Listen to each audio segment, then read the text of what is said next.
Gravel bed river floodplains are by far the most important feature for nature across the landscapes of Western North America.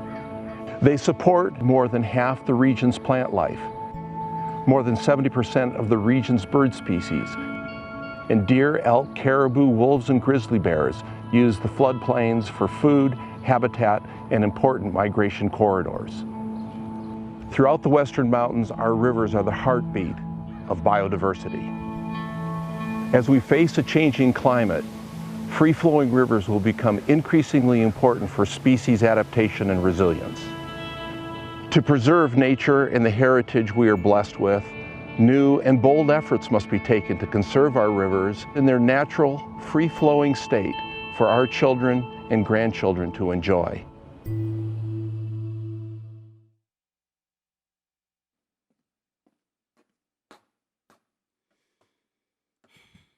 New and bold efforts or actions must be taken. I like that.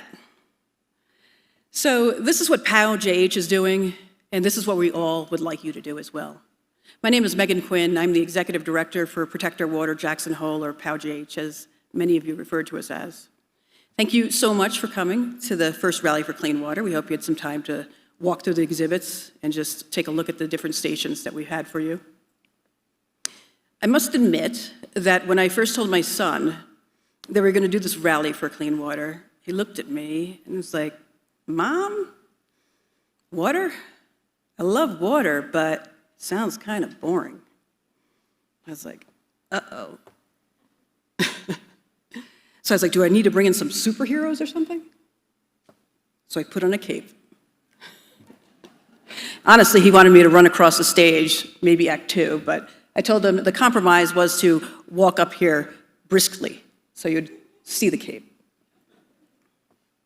So I am here because I truly believe that apart from life, what is more precious than water? And when I talk about precious water, I'm talking about clean water. And let me tell you a secret. We're all part of a special interest group. We all love clean water. So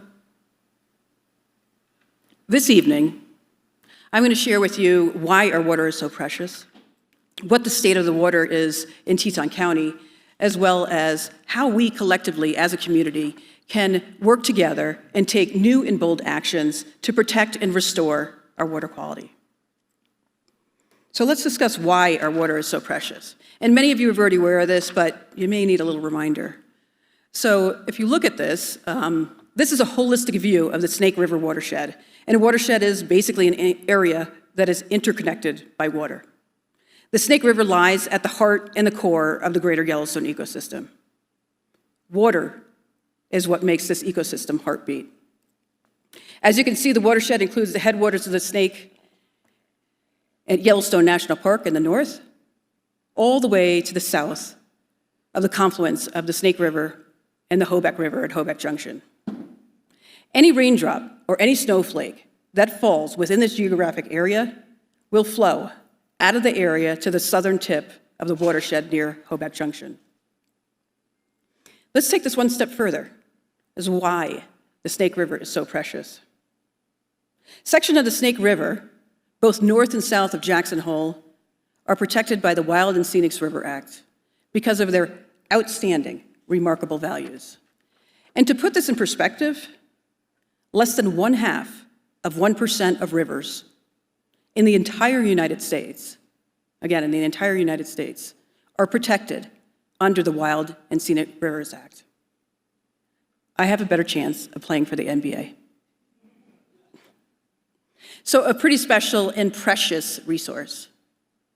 And designating a river as wild and scenic is the highest form of protection a river can get.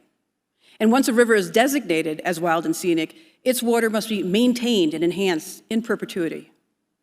So we sit bookended by wild and scenic sections of the Snake River to the north and to the south of us. So it is our responsibility to care for this vital natural resource as it passes unprotected through our small community. Right there, that circle. Not a big circle to protect. and the Snake River should be even more precious to each of you personally. The Snake River is designated by the EPA as a sole source aquifer. And there's two reasons for this.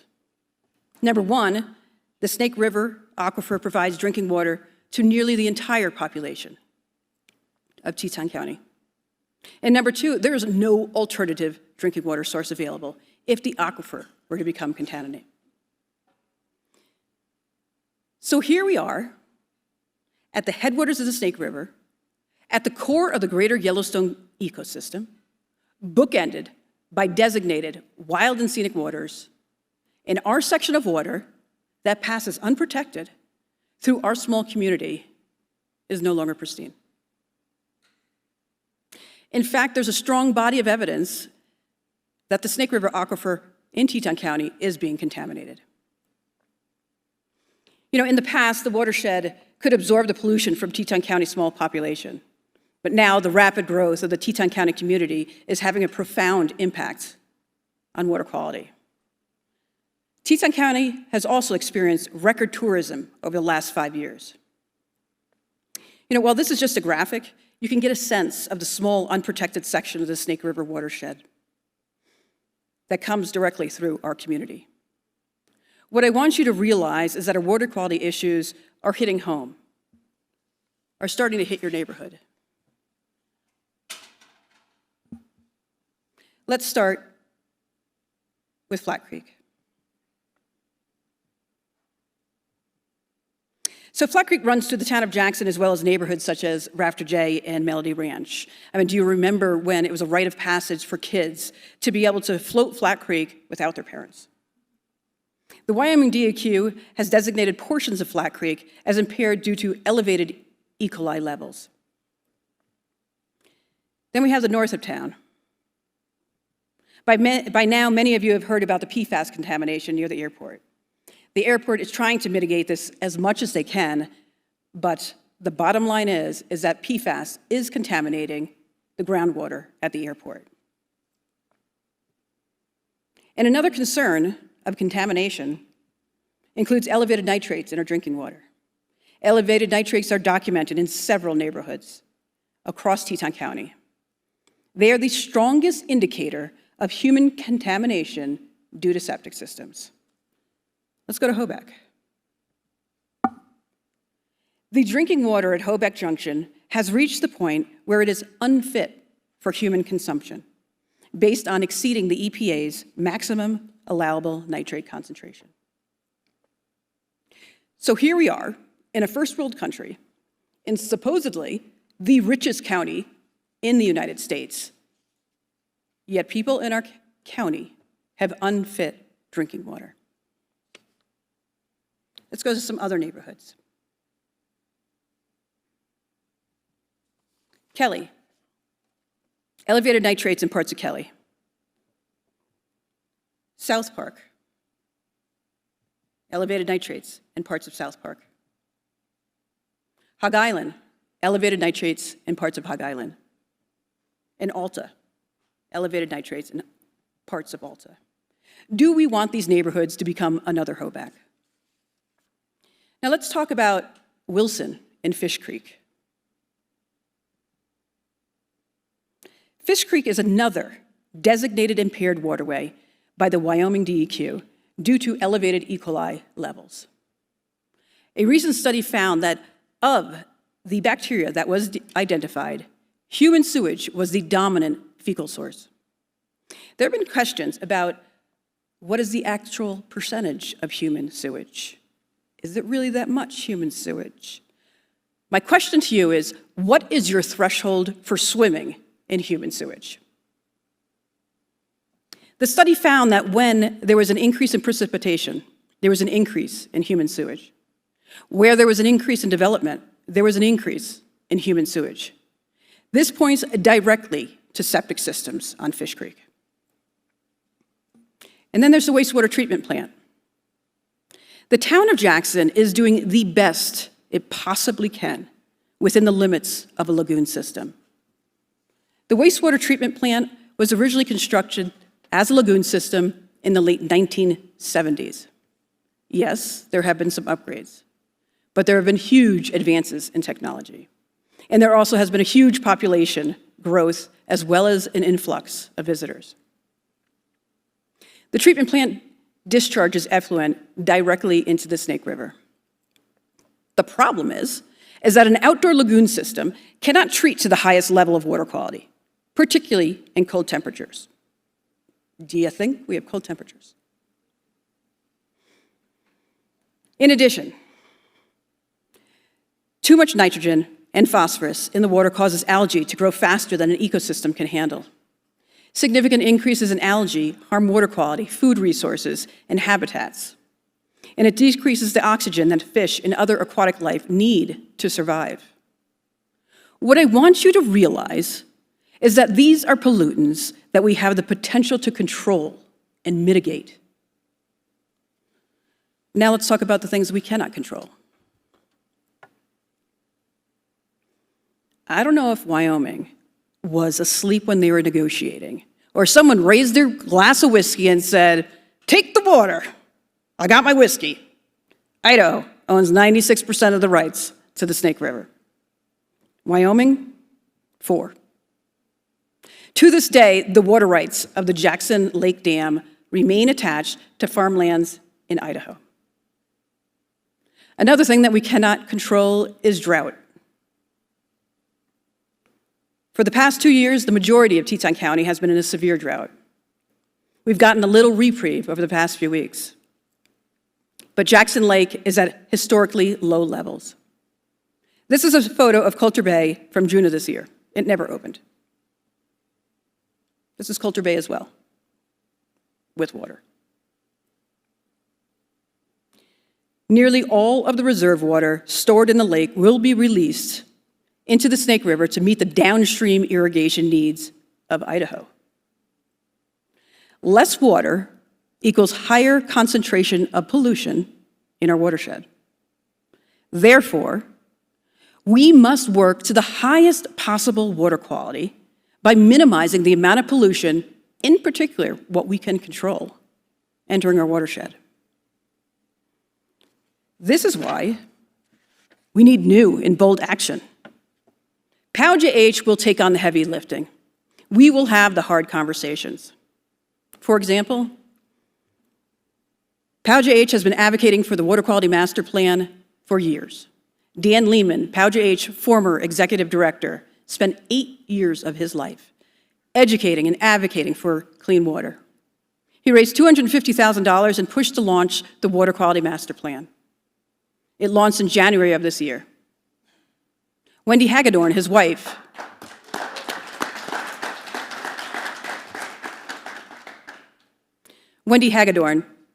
and our communications director, continues to be an integral part of POW's outreach and education on clean water. The town of Jackson asked POWJH to be a stakeholder in their review of the town's wastewater treatment plan, where we are heavily weighing in. And the Hoback Water and Sewer District Committee was short $25,000 to begin the formation of a water and sewer district. Our board voted immediately to support Hoback residents with $25,000 because they, too, feel that it is unjust that Hoback residents do not have clean water. One of our board members was knocking on doors to get a petition signed for the Hoback Water and Sewer District. A dog jumped through the dog door and bit him. He spent 3 hours in the ER. The next day, he was knocking on doors again. This is how passionate we are about water. And we are not telling the town and the county, you need to do this, but we are helping them. There are once-in-a-generation funds for water and wastewater infrastructure through the American Rescue Plan Act and the Infrastructure Bill. We are researching state and federal funding to help fund the costs of infrastructure. And we pushed for a $10 million water quality step measure that is now on the November ballot. And while we have taken the lead on many of these initiatives, we know it takes community. We have partners that have helped move the needle for water quality. So in addition to partnering with the town and county, other key partners include the Teton Conservation District, Trout Unlimited, and the Snake River Fund. And now, We have some new and rising stars in our community who are water champions.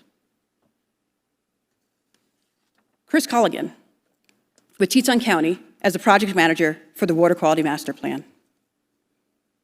David Lee, the water resources specialist with the Teton Conservation District. Matt Bamback, POWJH's water quality advocate. And Tanya Anderson with the town of Jackson, who will be speaking at our next Tap into Science series about her newly formed position as the Ecosystem Stewardship Administrator, of which 20% of her job is focused on water quality. So a big thank you to not only our long-term partners, but also to these new rising stars.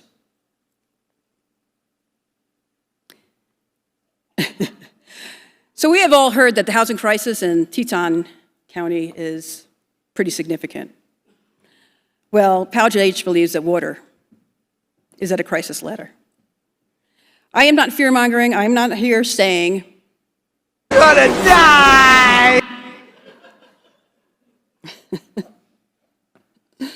I think I saw a guy jump in the back. I could do it again and it'd be like, pop goes the weasel here. So I am not standing here saying we're all going to die, but I am telling you that we are not on a good trajectory. And our water quality issues are only going to get worse if we do not start to address them now. So what can you do as a community member? I have two new and bold actions for you. Number one, support the $10 million water quality measure. This fund for the measure will go to several initiatives, including the Wilson Sewer District. Let's get rid of those septic systems near Fish Creek. Stormwater drains. Let's help the town eliminate pollutants from stormwater runoff into Flat Creek.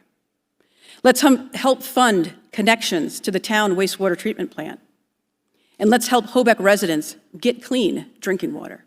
These are all important reasons to support the $10 million water quality measure in November. Number two, support an upgrade from a lagoon system to a mechanical wastewater treatment plant. Just think about the technology advances that have been made from the 1970s. Let's get out of the 1970s and move to the 21st century. And here's a story. The city of Green River in Wyoming felt that they were contributing too much pollution from their wastewater treatment plant into the Green River. Well, guess what? They too have a lagoon system. Their slogan, keep the green clean. Even though the current wastewater treatment plant in Green River recently received a passing grade from the Wyoming DEQ, just like Jackson receives a passing grade from the Wyoming DEQ, their elected officials and community members decided it was not good enough. They will be breaking ground next summer to install a state-of-the-art mechanical wastewater treatment that turns their wastewater into... I didn't do that one. I'll take a sip on that one then. It's water, not whiskey. I swear. So they will be breaking ground next summer on a state-of-the-art mechanical treatment plant that turns their wastewater into nearly drinking water. And their reason? Stop polluting the Green River. I'm a pretty competitive person. So I say, let's one-up them. We could even take the next step to reuse the water, treat it for a mechanical wastewater treatment plant. In many areas of the country right now, people are pulling out of their aquifers faster than nature can refill them. Or, as they say, recharge them. Just last week, the News and Guide highlighted the pressure, in particular from neighborhoods in West Jackson on the town of Jackson's wells. What is going to happen when 1,800 new homes are developed in northern South Park? Are we going to start pulling out of our sole source aquifer faster than nature can refill it? The less water that is pulled directly from our aquifer, the more water our aquifer is naturally recharged. Our community has the resources to implement the gold standard. As residents of the Snake River headwaters, our community has a responsibility to act as effective stewards of this incredible river and ecosystem. And I will not live here and be an idle spectator to the degradation of the water quality in Teton County. But I am also asking you not to be an idle spectator. Collectively, as a community, all of us need to, in addition to the new and bold actions, reduce. Reduce the fertilizers on your lawn. Reduce the amount of water on your lawn. Reduce the pet waste in our waterways. Reduce the number of septic systems in our valley. And reuse. By installing a mechanical treatment plant, we can convert the wastewater to nearly drinking level water. We can reuse the water potentially to water parks, lawns, agricultural lands, even golf courses. So we stop pulling so much from our aquifer and depleting our aquifer. That way, we allow our aquifer to naturally recharge. These actions will do what is so important for water quality in our community. So why do we need to do this collectively? Because. Thank you.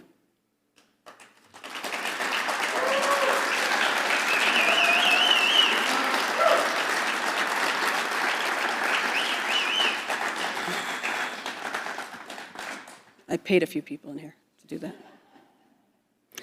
Now, it takes me great pleasure to introduce our keynote speaker, Dr. Rick Hauer. And Dr. Hauer is the leading expert on the special river ecosystems in our area, and he has dedicated his career to studying gravel bed rivers and mountain ecosystems, and published more than 100 research articles. He's a professor emeritus of stream and river ecology at the University of Montana, founding director of the Institute on Ecosystems in the University of Montana, founding director of Intercollegiate System Ecology Graduate Program, past president and fellow of the Society for Freshwater Science, author of the most widely used book in stream ecology worldwide. What Jane Goodall is to conservation, Dr. Hauer is to gravel bed rivers through his research for over 40 years, from Alaska to Patagonia. So please welcome Dr. Hauer.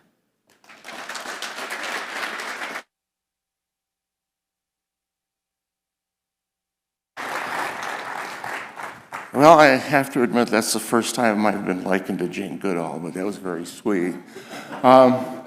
It's a real delight to be here. Thank you for coming out this evening. I've been working on gravel bed rivers virtually all of my career. And what I'd like to do this evening is talk to you about gravel bed rivers, just because I love them, but also because one of the things that was discovered along the way is how incredibly important they are. And the way they function is different than what most people, or even when I began in my career, what I thought. The Snake River, of course, is just a classic gravel bed system. Not only do I ask you the question, why should we care, but indeed, you really do need to care. It is such an important part of the central way in which this entire valley functions.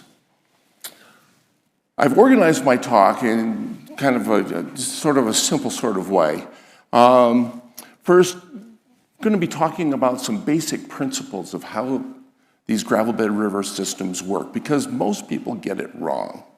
The other thing is I'm going to be talking about some of the basic characteristics of gravel bed rivers. I'm going to be talking about some of the high-level threats, especially to the Snake River and how it happens to function. And then at the very end, we'll sort of wrap things up and have some question and answer. One of the things about gravel bed rivers, and that is they function within 4 distinct dimensions. We're all really familiar with the way rivers flow from upstream to downstream, and we refer to that as sort of an X dimension. And there's an entire body of literature about how that happens, and it's referred to as the river continuum. And it's very pleasing to our thinking because we think of things as moving continuously in a continuum from upstream to downstream.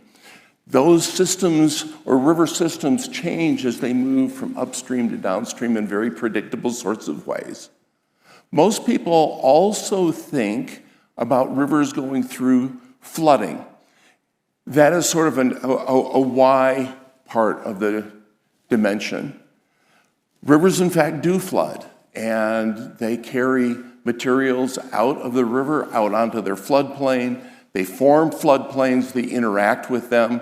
Many of the species that live in rivers and around on floodplains interact back and forth. They connect back and forth between channels and floodplains. So that is sort of an X now and a Y dimension. One of the things that people do not realize, and that is that there is a very distinct Z dimension. And that is groundwaters and surface waters exchange back and forth between the water that's flowing in the channel and the water that is actually flowing through the surrounding aquifer, including the floodplain. Hopefully, by the time we finish here, and as you move forward in your thinking over the days, weeks, months, years ahead, you'll come to realize that when you walk onto the floodplain, you are walking onto the river. A lot of times we think about things in terms of, that's the river over there, that water flowing through the channel. That's the river. That's not true ecologically. What is really true is that is only one part of a river system and corridor that is functioning and moving and interacting and connecting in a very seamless sort of way. The fourth dimension is time. And time is something that works within the three spatial dimensions and is integral to the way these things actually structure themselves and how they function. Time and movement and dynamics of river systems are integral to the way they actually work. So we're all familiar with gravel bed rivers, like woods flowing through the Snake Valley here, referred to as the Snake River. These systems occur all over the planet. There's not only here the Snake in Wyoming, but the Flathead in Montana, the Paloma in Chile, New Zealand. These systems are widespread and they all function in very, very similar ways. And I'm going to walk you through on how that actually takes place. So there's a geophysical basis for gravel bed river systems. They're not all flowing over floodplains, right? They go through confining reaches, and then there are something called unconfined reaches, like what we're seeing here. Here we see, when you walk down onto the floodplain, you go, okay, here's the river, but all of this, of course, is part of this unconfining system. This is also an unconfined reach in a river system. It's a basin. The basin is not full of sediment, it's full of water. This is also an unconfined reach of the river system. Here, the basin is full of water. Like this basin, there's a river at the upper end of this drainage that's flowing over bedrock, flows into a basin, which is a lake. And then it reforms here and comes as a lake outlet. This is doing fundamentally the same thing. Here, it's about 150 to 200 meters from the surface of the water to the bedrock, out here in the middle of this lake. In the middle of this floodplain, it's about 150 meters from the surface of the floodplain to the bedrock. If this basin was not full of sediment, it would be a lake. So here we look at the Snake as it flows through Jackson Hole. This too is an unconfined floodplain system. Without sediment, it would be a lake. I'm going to take you on a little side trip, though, first to looking at some eskers so you can get a feeling for how the gravels in the system actually work. So eskers are formed on the underside of glaciers. As the water is flowing out from underneath the glacier, here, what leaves behind after the glacier has completely melted and gone away is a long ribbon of river bottom that's now perched on top of the landscape. Here's an esker in Ireland, and this is what the esker looks like in a gravel pit operation, where the gravels have been cut away into basically looking, this is what you're looking at here is the bottom of a river system. Look at all the open interstitial space of cobble that's laid down with lenses of finer material and then more cobble lenses in different layers. Now picture this as you are going out on the floodplain of the Snake. This is what's underneath your feet. I'm going to walk you through several things about this particular floodplain because there's been so much research done on it. But this is very similar to what you experience here with the Snake River system. One of the things about gravel bed rivers in mountain systems is that they're hydrologically driven by snowpack. What you see here is that during October through the winter and into the early spring, there's a base flow. And in the spring, as the snows begin to melt, there's an increase in the discharge into some sort of maximum. Around here in the northern Rockies, this occurs sometime in May or early June, and then there's a decline in the overall discharge of the river. During this part of the annual hydrographic regime, there's a tremendous amount of what is referred to as cut and fill. So side banks are being cut by the process of the river eroding and moving material. It is then deposited into big gravel bars, and if you go look at these systems, they look like this after the water has returned back down to base flow. Big open areas, here's the channel, here's an open cobble gravel bar. This is a channel. The river, this is the main channel, but the river in this particular year has moved, or what we refer to as avulsed, out of one channel and it has moved into another channel. I'm sure that all of you, if you've paid attention to the Snake River, you've seen how it moves around from one channel to another. This is what we refer to as a paleo channel. This is an old channel. This was created by the river. The river avulsed away from this location, in this case, over 100 years ago. But as you go around on the floodplain of the Snake River, you will see these all over the place. And that's because the river has been moving around on its floodplain over the last multiple thousands of years and structuring the subsurface, as we saw about 3 slides ago with that side cut of the esker.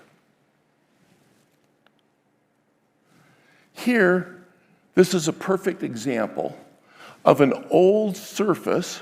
This is a sort of a max gallery forest on top of an old gravel bar. And when you're on the floodplain, everything on the floodplain was once a bare gravel bar. And it has just gone through the process of succession, collecting soil, growing plants. But if you dig down, you will see a gravel bar below your feet. Going back to the Nyack and the Middle Fork of the Flathead, I'm going to walk you through some really interesting data that supports some of the things I've been talking about so far. So here's the river as it comes onto the floodplain. It's going through a confined reach. It's then confining up at the bottom. The total distance here is about 14 kilometers. If we do a LiDAR image of this, it looks like this. And take a segment of this, it looks like this, where we have normalized it to the water surface. What you can see suddenly is it's not just a flat surface. It has a multitude of macrotopographic relief to it and a series of channels.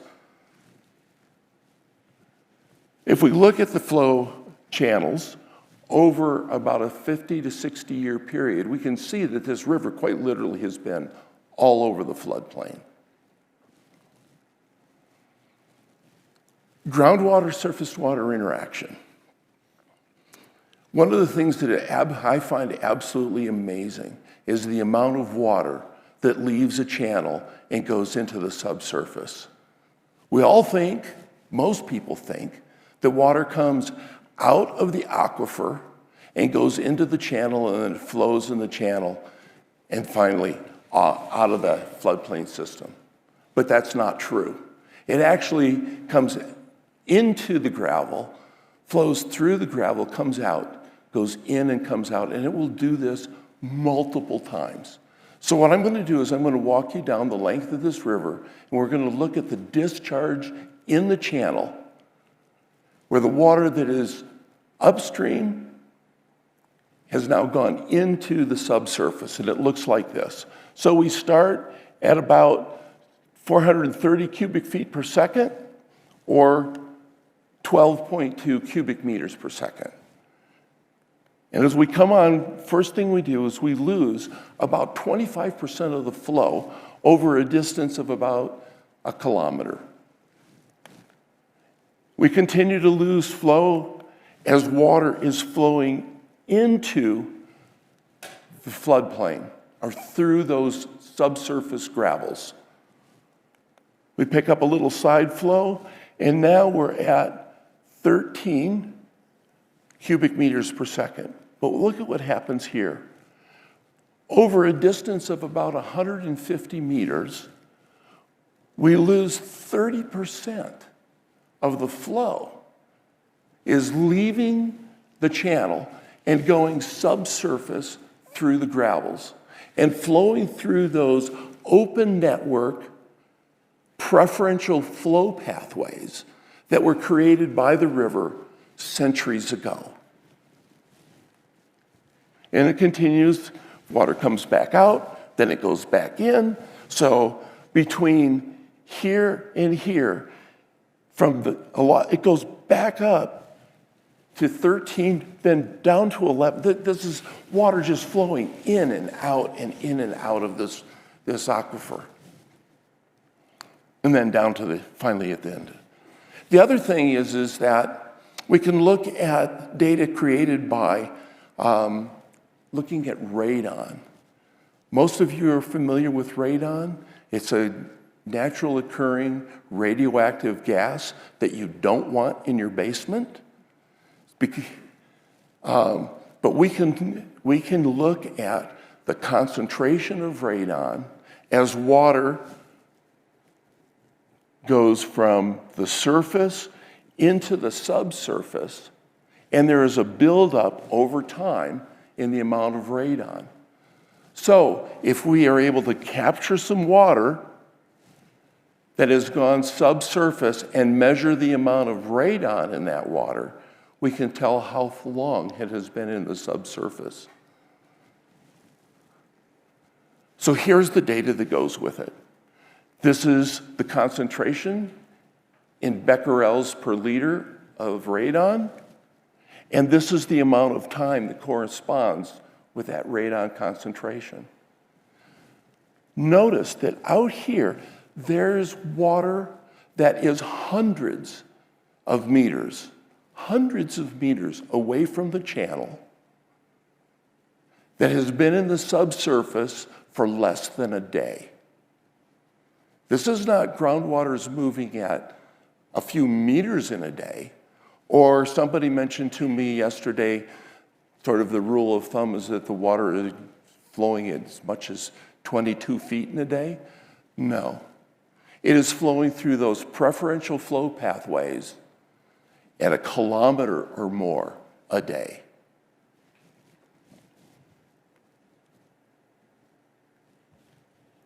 If we look at this location here on the floodplain, and we look down from it on top, and we do a thermal IR image of it, one of the things that we see is this. These are temperatures, surface temperatures of the water. So with that groundwater surface water interaction taking place, the water goes into the subsurface, it is modified in its temperature, it comes back to the surface, and it's cooler during the summer. So here what we see is some of the side flows and some of the main channel up around 16 degrees C. Look at what's going on here is the groundwater upwelling of 7 degrees C mixing in to the channel water. What that does is it creates refugia for fish and locations where fish are looking for spawning habitat. It is also a place where the water is winter warmed. One of the things that you may have noticed is there are places out on the floodplain that almost no matter how cold it gets, the water is still flowing. And the reason for that is because the water is coming out of the groundwater, or coming out of that subsurface groundwater system, flowing now out on the surface, and it forms another type of refugia. It is a warmer temperature in the winter, and that same thing cools the water in the summer. Groundwater surface water interaction. So when we look at a system like this, and we think about where the floodplain is, the floodplain is not here. The floodplain is out there. And you literally become walking on the river as you walk out onto this floodplain. So here's a summary. This is looking at a cartoon cutaway of a typical gravel bed river and its underlying aquifers. On the surface is what we refer to as a hyporheic zone. Hypo meaning under, rheic river. It is the under river, and it is composed almost entirely of river water that has left the channel and gone into the subsurface. This may be as much as maybe 10 or 20 meters thick in depth. Underneath that is sort of classic deep groundwater with very slow interaction with the surface. Surface waters, really fast exchanges. So the floodplain landscape, so out here on this landscape, it is created and maintained by a biophysical process that leads to complex dynamic habitat mosaic, what we refer to as the shifting habitat mosaic. There is a hyporheic alluvial aquifer. It is characterized by river origin water. It flows through the gravel subsurface And that takes place from floodplain edge to floodplain edge. In the Snake, we're talking about it being kilometers wide, not just between the levees. It is kilometers in width. There's also a legacy of cut and fill alluviation. This is created by the power of the river interacting with the substrate that it's flowing over, and it's moving material around. It cuts banks, it deposits new gravel bars. It has interstitial flow pathways that are left behind when the river moves around on the surface. All incredibly interesting, but why should you really care? Well, it turns out that these alluvial floodplains are the biodiversity and production hotspots on the landscape. They are by far the most important place for nature in our mountain landscapes. This is where the trophic dynamics of this interaction is taking place, where different aquatic insects from grazers getting larger in upwelling zones and shredders, these are the guys that are collecting material, getting bigger in places where organic matter is being sucked down into the surface of that gravel. As the water is flowing through the gravel, think of that gravel as being a giant filter, and it's filtering out all the material that's being transported by the river. There's a whole food web that lives in the subsurface where you can put in wells hundreds of meters away from the channel. And there's aquatic insects that you can pump out of the wells because the aquatic insects are moving back and forth between the channel and those subsurface high flow pathways. Fish for reproduction require this groundwater surface water interaction, particularly the salmonids. So where there's an increase in the amount of groundwater surface water interaction, you get more reproduction taking place.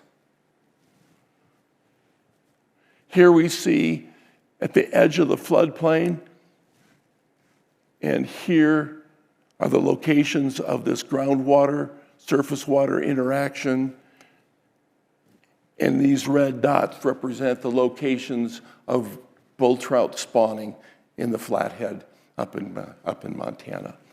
Same kind of process taking place right here in the Snake. Amphibians. Amphibians use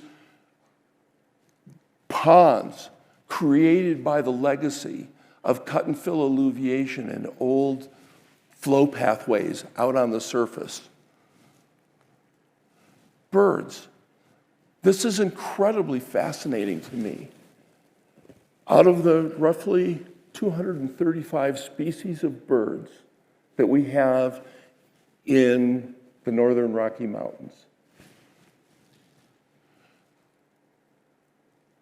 90% of those, over 200 of them, are directly connected to gravel bed river riparian zones for some important part of their life history.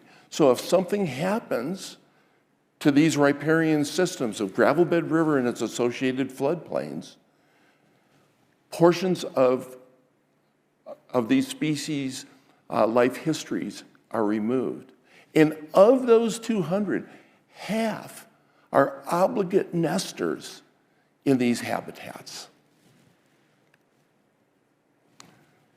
Vegetation. Looking at groundwater surface water interaction. So where it's just downdwelling or neutral, there's fewer species of vegetation than when there is places of upwelling out of the groundwater. Ungulates and wolves.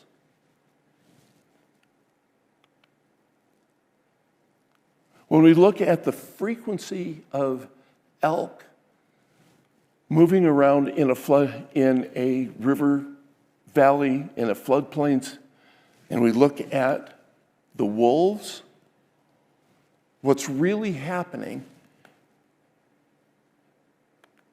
is this.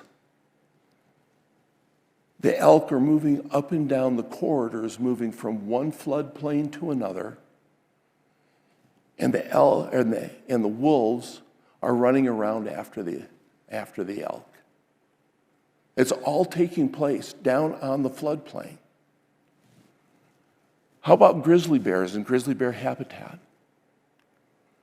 Well, we have a fraction of the grizzly bear habitat that we once had on a big range scale. But where do they actually hang out? Well, this is what's called a heat map. This is looking at 6 different grizzly bears and where they hang out over about a 2-month period. Look at where they are. They're all down on the floodplains of these particular suite of rivers. This is the North Fork of the Flathead, southeastern British Columbia. This is what it looks like. These are the floodplains. This is where the grizzly bears hang out from the time they come out of their dens in the spring until the mid to late June.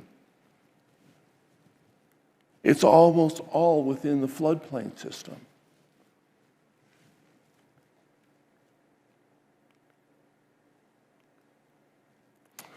So, let's summarize where we are so far, kind of in a nutshell. First, these systems only occupy about 3% of our landscape, gravel bed river floodplains.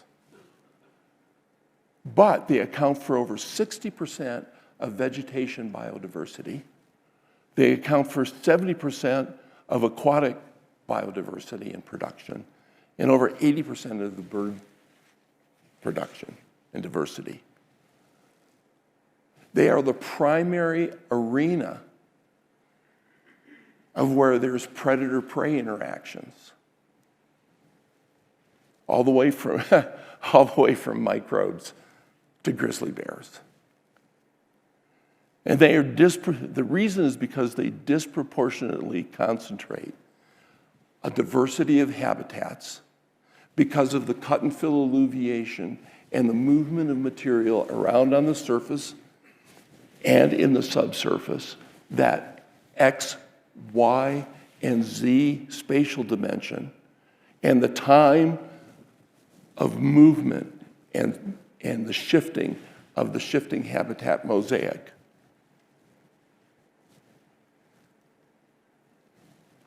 Paradoxically, gravel bed river floodplains also are disproportionately unprotected. This is where human beings, we love water. We love to be down on floodplains. We want to be there as much as we possibly can. And one of the problems is we end up loving them to death. So what are some of the threats? Well, one of them is rain on snow events as we get into more and more problems associated with climate change. And part of that is also going to be riparian fires. We live in a landscape that is radically changing. We're looking at warmer air temps, declining snowpack, altered hydrology where we're having as much as 20% less water in a year. If we look at western wildfire frequency, there's only one area, the Mediterranean, California, where the fire frequency is actually declining. Everywhere else across the West, it's going up. Not too surprisingly, right here in the greater Yellowstone area as well. There are other multiple threats. Of course, these rivers are greatly affected by dams and diversions. And we'll come back and maybe visit this some more during the question and answer period. But down in the Snake, below Palisades, I worked for a number of years. And we came up with a way of addressing these problems. ESA-listed species, exotic species of increased amounts of canary grass out in the middle of the river, a fishery that was becoming increasingly dominated by non-natives. And we were able to adjust very simply how the water is being distributed throughout the year in order to resolve some of these problems.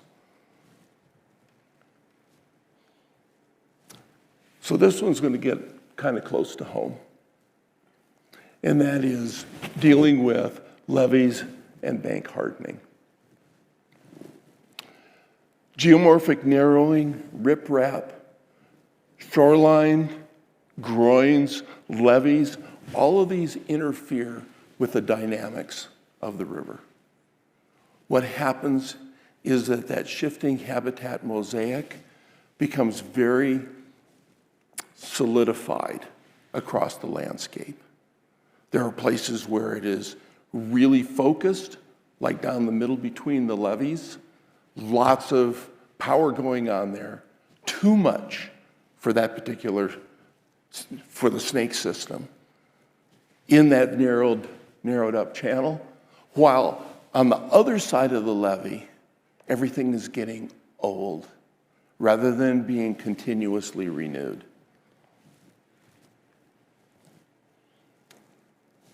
So here we have these levees and bank hardenings. Here's kind of the best guess at what the old floodplain limits were like, back probably about, 1920s. Certainly at the time of Lewis and Clark in 1805. And this is kind of what it is now.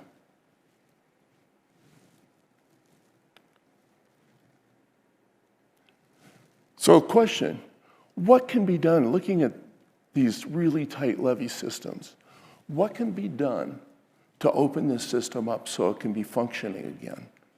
Right now, it's not functioning the way it was meant to. And I know that that is probably not a really popular thing for folks to hear, but it's absolutely true.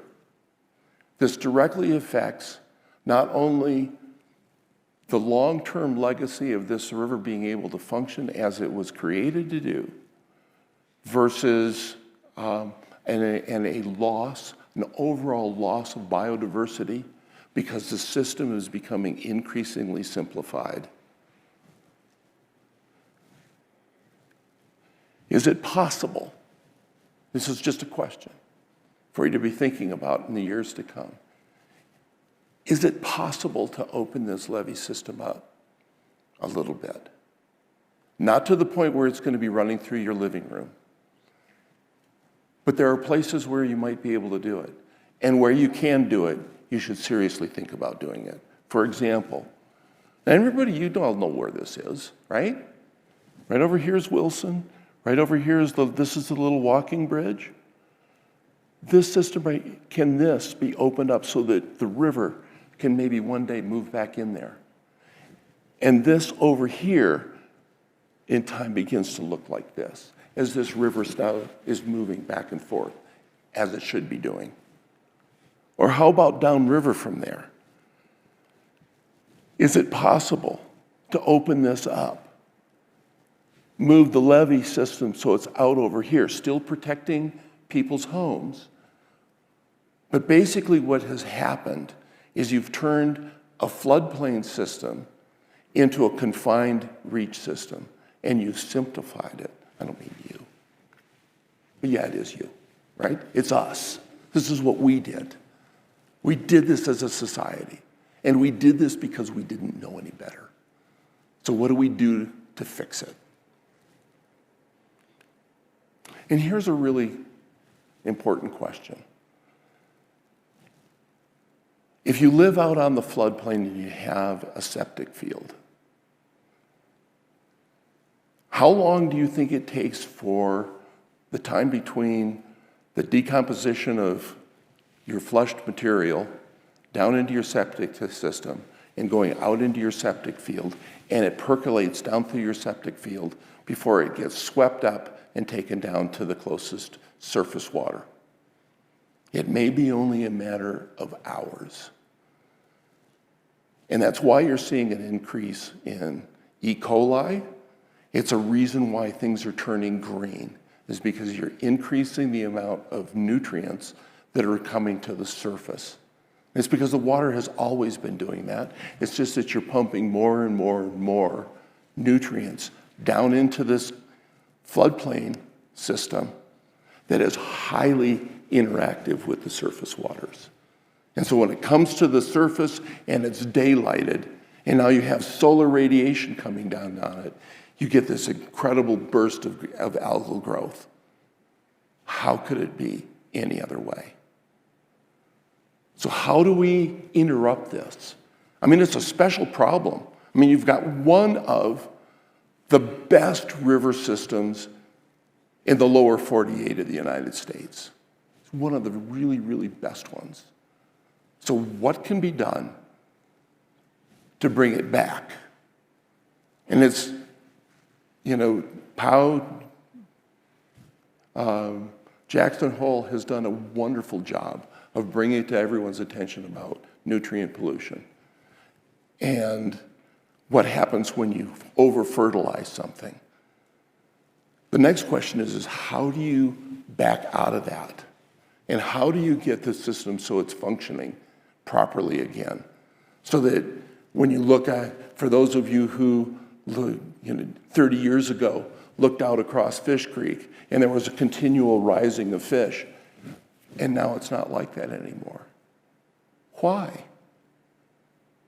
What can we do to put it back the way it was?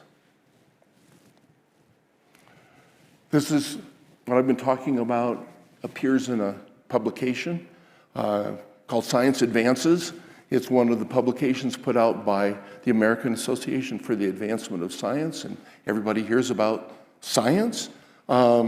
If you are interested, you can write directly to me and send me an email, and I'll take I'll just send you a PDF file of it.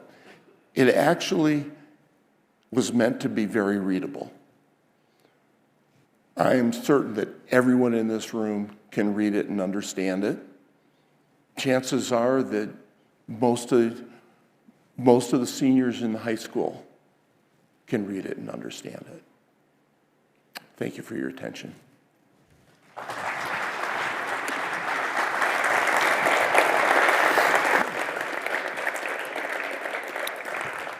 Questions? Thank you for a wonderful talk. I got a question about Jackson Lake. Do you know whether, I'm thinking of the flushing that happened through the Grand Canyon several years back. I'm trying to address some of the issues that you're talking about.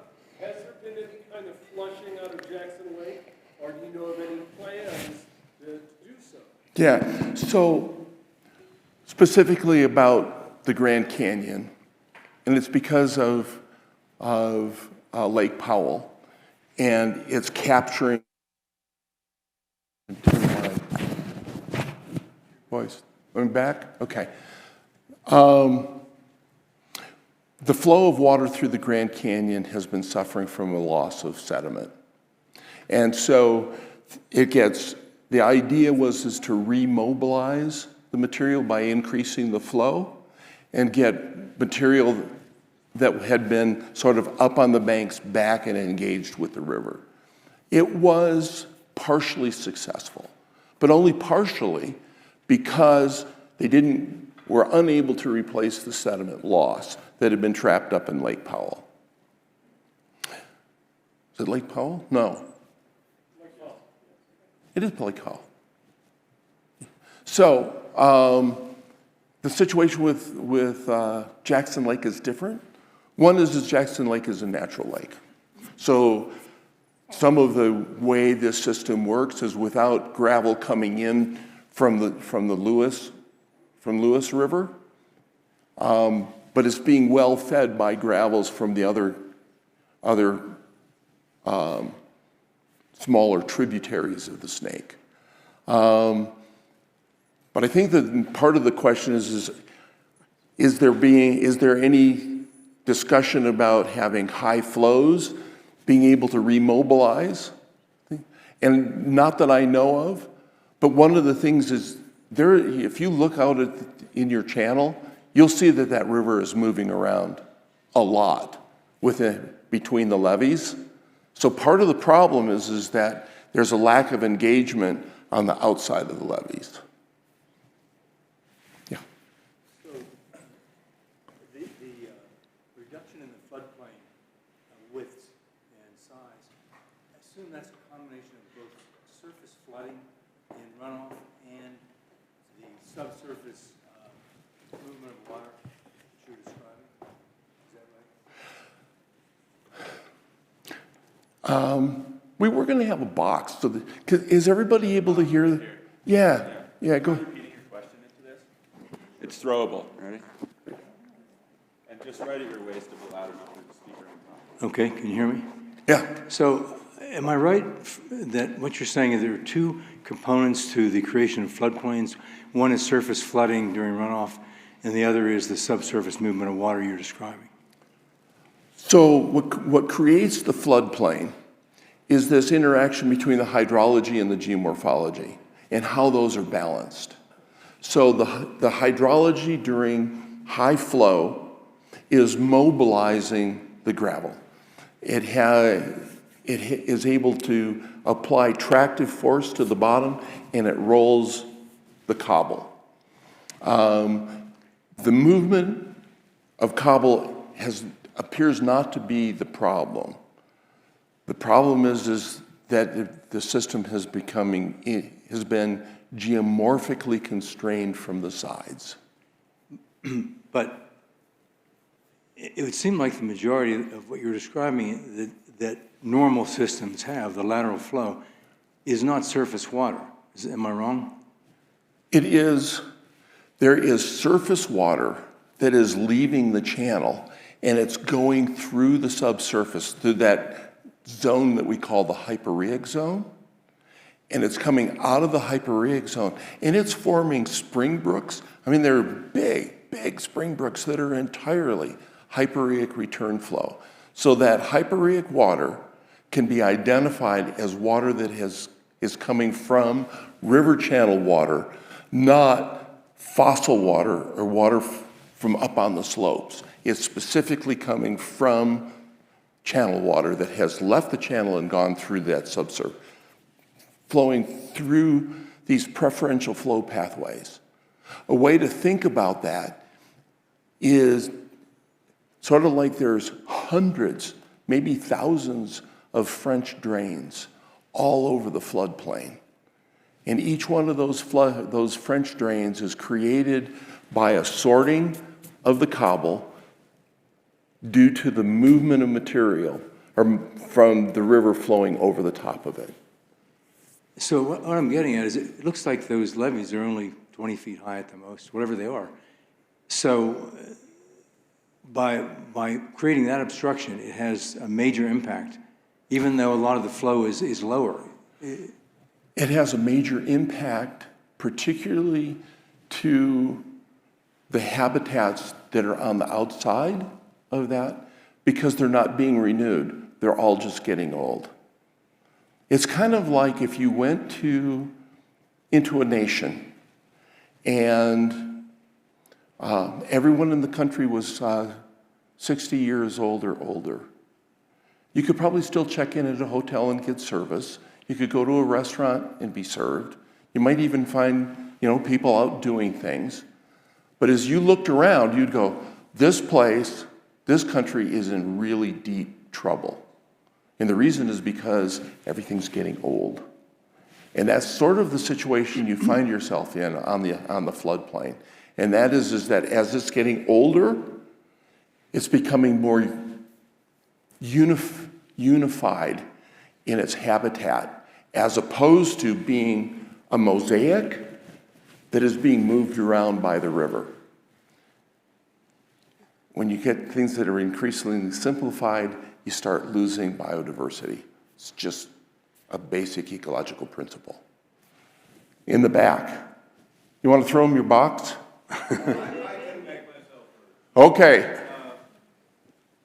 Thank you, first of all, for expressing a very complex process very simply and directly.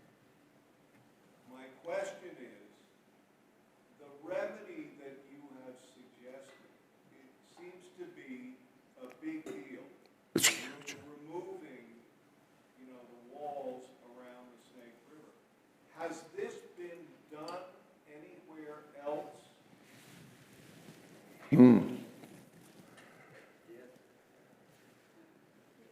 Yeah, go ahead.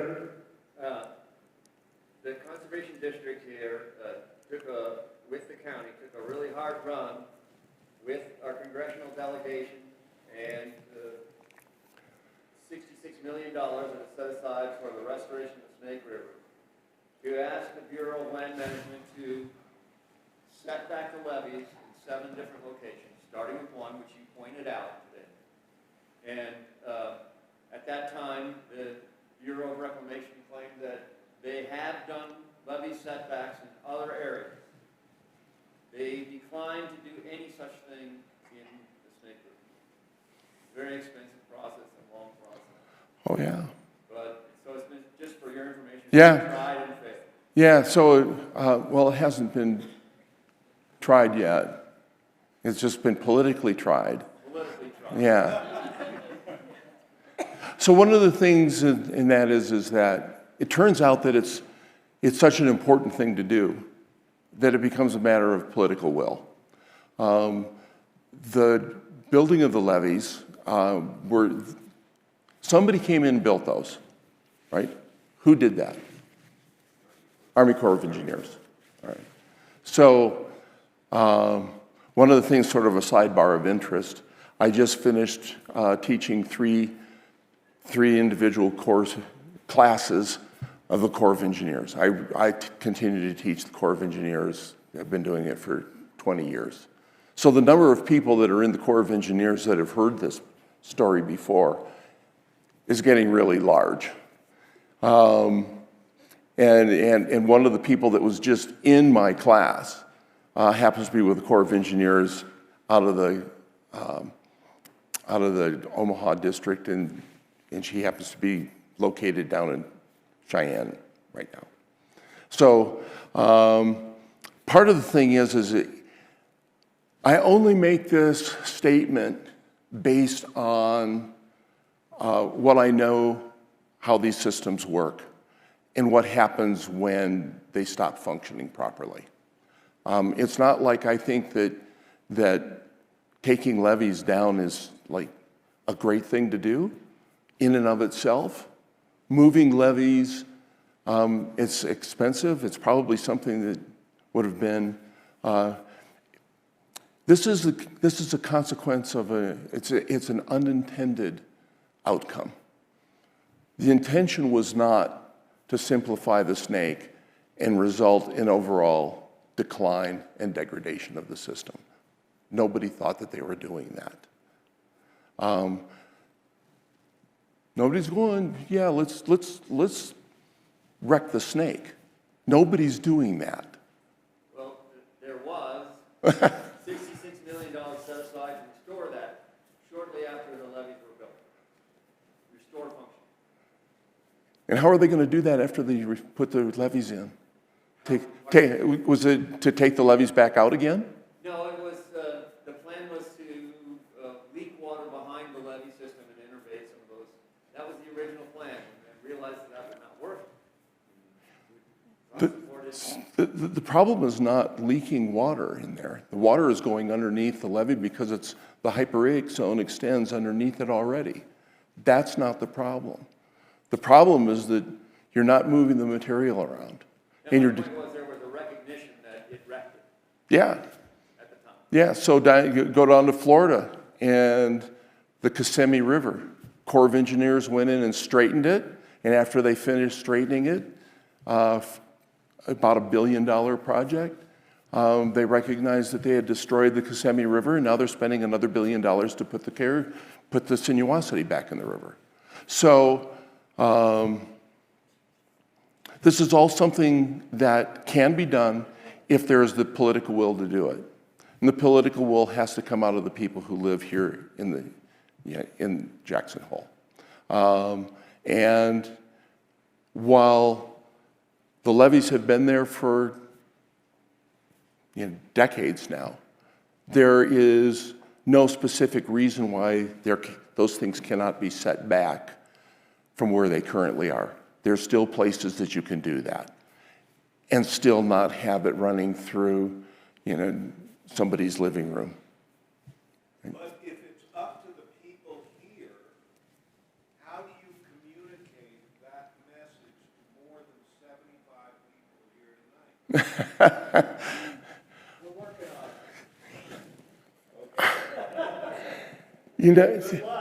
it. The truth of the matter is this, and that is you guys have done a remarkable job for having only been at this for 9 years.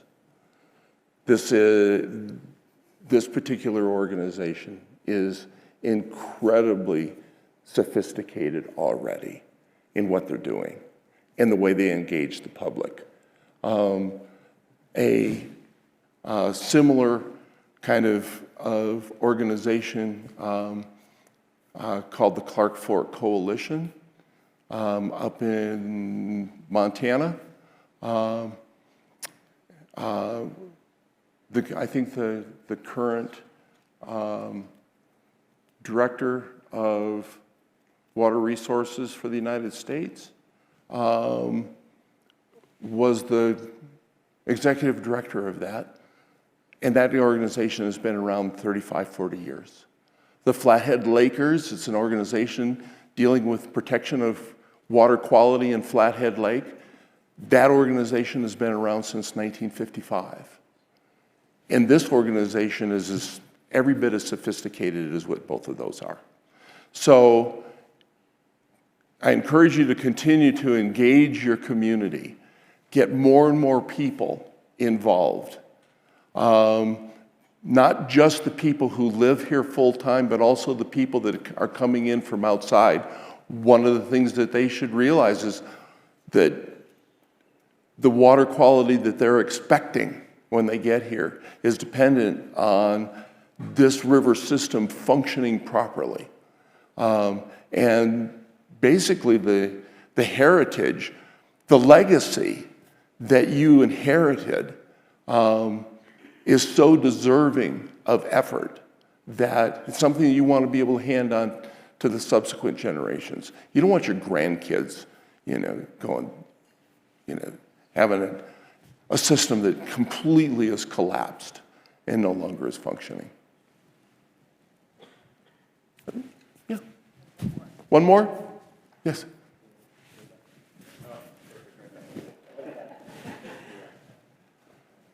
I'm trying to put the conversation we had at the beginning, the talk we had at the beginning about increased E. coli and runoff issues together with your discussion on the hyporheic movement of water, subsurface movement of water, and the potential for contamination of aquifers.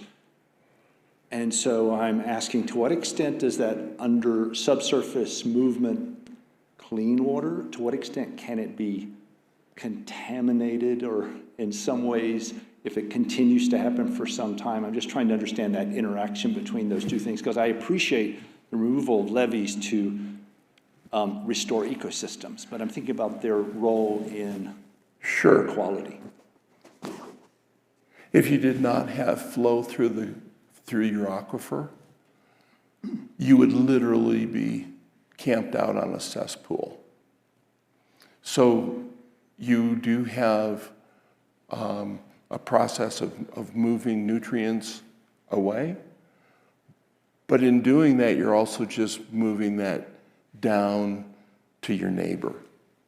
And you're moving it down to the neighbor probably faster than what you are thinking, at least maybe when you first walked in. The rates are really, really high. And It's not something that just sits down there and kind of moves along slowly and then, oh yeah, and it's out of the valley and we don't have to worry about it. It is daylighting repeatedly, and every time it daylights, it's now growing algae.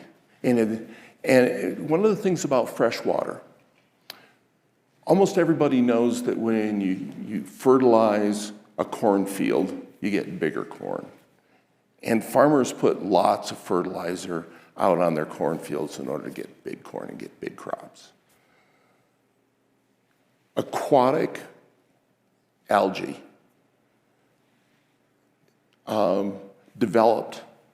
evolved in really low, super low nutrient concentrations, like down around 5 parts per billion. And so they are extremely good at sucking up nutrients and growing very, very fast. So when you think about how clean and wonderful and clear the water is that you're blessed with here in the Upper Snake, and then you have nitrogen levels that are not 5 parts per billion, but 10 parts per million, right? That is not 1, that's 3 orders of magnitude more concentrated. You're putting a lot of nitrogen in the system that would not have occurred here naturally. And so the luxuriant amount, it's probably not the right word. We use it in science all the time. It's not luxuriant, it's horrible. The amount of nutrients that you're pumping into the system is way more than it can handle. And it's more than just what the water's going to be able to carry and flush out. Does that help? Does that answer, son? We're really talking about 2 things that intersect here. There is a physical process of the way water works as it flows over material and it moves it around and it opens things up and it creates a floodplain. And then we come in and we live on that floodplain in spite of the fact that this is the most dynamic system on the planet. The flooding of rivers, there is nothing else as dynamic as that except maybe oceanographic rocky shorelines. But these are the most dynamic parts of our planet. And now we have superimposed our human culture over the top of that. Every truckload of food that comes in and gets sold at the grocery store ends up getting processed and flushed. So again, I'll just ask, to what extent does do the nutrients get trapped, and does the subsurface lose its ability to filter? Can we dirty our filter, to make it in really simple terms?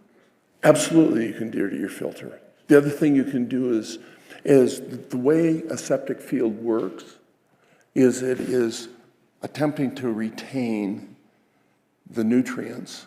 It does a pretty good job of retaining phosphorus, usually for about 10 years. It does a horrible job of retaining nitrogen. Oh, it always has. They're not designed to retain nitrogen. And when your drain field, in some cases, is actually immersed in the hyporheic zone aquifer, it's not functioning. You're literally flushing the toilet. It's going into the septic tank. There's processing going on there, and it's liquid coming out, and that liquid is going right into the aquifer. And we kind of think it's not, but it is. So we need to be rethinking, how we process our waste, or else we will be, and the thing is you have a really great opportunity to take advantage of a huge funding, from the federal government right now to take care of things just like this. You blink twice and you're going to miss it.